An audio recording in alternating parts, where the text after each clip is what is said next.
ఎడారిలో సెలయేర్లు. జనవరి 16వ తేదీ కొరకు వ్రాయబడిన ఈ భాగాన్ని మీకు చదివి వినిపిస్తున్నది సహోదరుడు పాల్ సుందరం. అప్పుడు పెద్ద తుఫాను రేగెను. మార్కు శుభవార్త 4వ అధ్యాయము 37వ వచనం. జీవితంలో కొన్ని తుఫానులు హఠాత్తుగా వస్తాయి. ఓ గొప్ప ఆవేదన, భయంకరమైన నిరాశ, లేక అణగదొక్కేసే అపజయం కొన్ని క్రమంగా వస్తాయి. అవి దూరాన కనిపించే మనిషి చెయ్యంత మేఘంలా ప్రారంభమై ఇది చిన్నదే కదా అని అనుకుంటుండగానే ఆకాశమంతా కమ్ముకుని మనల్ని ముంచెత్తుతుంది. అయితే ఇలాంటి తుఫాను వేళల్లో దేవుడు మనల్ని సేవకి సిద్ధపరుస్తాడు. దేవుడికో దేవదారు వృక్షం అవసరమైతే ఆయన దాన్ని మైదానంలో నాటుతాడు. పెనుగాలులు దాన్ని వణికిస్తాయి, వర్షం దాన్ని మర్ధిస్తుంది. ఈ పోరాటాల్లోనే ఆ చెట్టుకు కావలసిన చేవను అది సంపాదించుకుని అరణ్యం మొత్తానికే రాజవుతుంది. దేవుడు ఒక మనిషిని ఎన్నుకున్నప్పుడు ఆయన అతన్ని తుఫానులో నిలబెడతాడు. మనిషి మగతనం సంపాదించుకోవడం చాలా కఠినమైన పరీక్షలతో కూడుకొని ఉంటుంది. మనిషి ఎవడు తుఫానుకు ఎదురు నిలిచి గెలవకుండా మనిషి అనిపించుకోలేడు. ప్రభు, నన్ను పగులగొట్టు, తిరిగి నీ చేతులతో తయారు చెయ్యి అని తాను చేసిన ప్రార్థన సార్థకం కాకుండా ఎవడూ పునీతుడు కాలేడు. ఒక ఫ్రెంచి కళాకారుడు తన అపార మేధాశక్తిని ఉపయోగించి ఒక చిత్రాన్ని గీశాడు.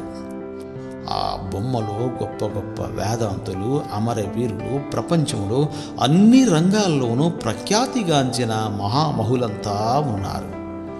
అయితే ఆ చిత్రం ప్రత్యేకత ఏమిటంటే వాళ్ళు విశ్వవిఖ్యాతి చెందడానికి ముందు కష్టాల్లో ఆరితేరిన వాళ్ళు. ఆ బొమ్మలో అందరికంటే ముందుగా వాగ్దానం వల్ల వారసత్వంగా లభించిన కనానుకు చేరలేకపోయిన మోషే ఉన్నాడు. అతని ప్రక్కన తడుములాడుతూ కళ్ళు లేని హోమర్ మిల్టన్ ఉన్నాడు. వీళ్ళందరికీ ప్రక్కన అందరికంటే ఉన్నతుడుగా కనిపిస్తున్న మరొక వ్యక్తి ఉన్నాడు. ఆయన ముఖంలో వీరెవ్వరి ముఖంలో కనిపించని బాధ కనిపిస్తున్నది.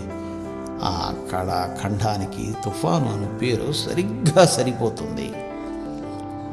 తుఫాను తరువాతే ప్రకృతిలోని అసలు అందం బయటపడుతుంది. పర్వతానికి ఉన్న కరకు సౌందర్యం తుఫాను సమయంలో కొట్టొచ్చినట్టు కనిపిస్తుంది. అలాగే మనుషుల్లో మహాత్ములైన వాళ్ళ జీవితాలను తుఫానుల తాకిడికి రాటుదేరినవే. నీ జీవితంలో కూడా పెనుగాలులు విసిరి నిన్ను అటూ ఇటూ కొట్టినై. వాటి వలన నువ్వు పగిలిపోయి అలసిపోయి లోయలో మట్టి కరిచావా, లేక ఆ పెనుగాలులు నిన్ను మరింత మెరుగుపెట్టి నీ వ్యక్తిత్వానికి ఔన్నత్యాన్ని సంపాదించి పెట్టినాయా? తుఫాను తాకిడులకు అలసి సొలసున్న వాళ్ళంటే సానుభూతిని నీలో రేకెత్తించినాయా?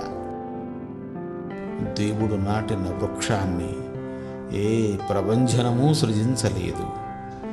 గాలి రేగిన కొమ్మలూగిన ఆ చెట్టుకు మాత్రం మరింత పట్టు, భూమి లోతుల్లో వేరుతన్నే మహాభుజంగా దేవుని పోషణలో అది శాఖోపశాఖలై పల్లవిస్తుంది.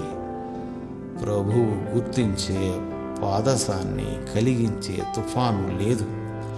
ఉరుములు మెరుపులు వడిగా కురిసిన పిడుగుల సవ్వడి ఎంత రేగినా ఏమీ కాదు.